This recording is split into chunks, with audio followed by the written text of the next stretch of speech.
Genesis Kapitulo 13. Ang pagkakahiwalay ni Abram mula kay Lot.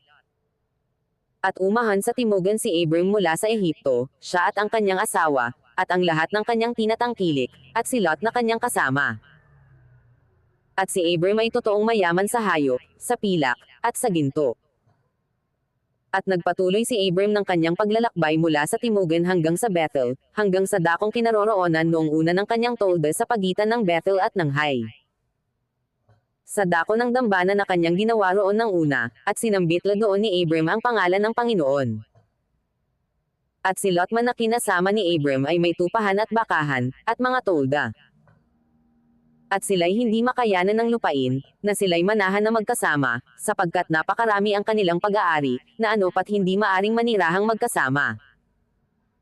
At nagkaroon ng pagtatalo ang mga pastor ng hayop ni Abram at ang mga pastor ng hayop ni Lot, at ang Kananiyo at ang Pherezee ay naninirahan noon sa lupain. At sinabi ni Abram kay Lot, ipinamamanhik ko sa iyong huwag magkaroon ng pagtatalo, ikaw at ako, at ang mga pastor mo at mga pastor ko, sapagkat tayo'y magkapatid. Di ba ang buong lupain ay nasa harap mo? Humiwalay ka nga sa akin, ipinamamanhik ko sa iyo, kung ikaw ay pasa sa kaliwa, ay pasa sa kanan ako, o kung ikaw ay pasa sa kanan, ay pasa sa kaliwa ako. At itinangin ni Lot ang kanyang mga mata, at natanon niya ang buong kapatagan ng Jordan, na pawang patubigan na magaling sa magkabi-kabila, kung pasa sa Zor, bago giniba ng Panginoon ang Sodoma at Gomora, ay gaya ng halamanan ng Panginoon, gaya ng lupain ng Ehipto.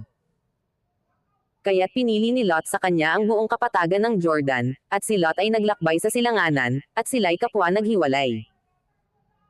Tumahan si Abram sa lupain ng Canaan, at si Lot ay tumahan sa mga bayan ng kapatagan, at inilipat ang kanyang tolda hanggang sa Sodoma.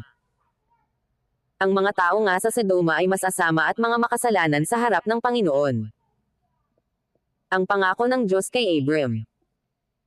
At sinabi ng Panginoon kay Abram, pagkatapos na makahiwalay si Lot sa kanya, ay tingin mo ngayon ang iyong mga mata, at tumano ka mula sa dakong iyong kinalalagyan, sa dakong hilagan, at sa dakong timugan, at sa dakong silanganan, at sa dakong kalunuran.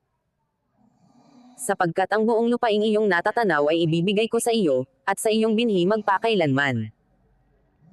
At gagawin kong parang alabok ng lupa ang iyong binhi, na ano't kung mabibilang ng sinoman ang alabok ng lupa ay mabibilang nga rin ang iyong binhi.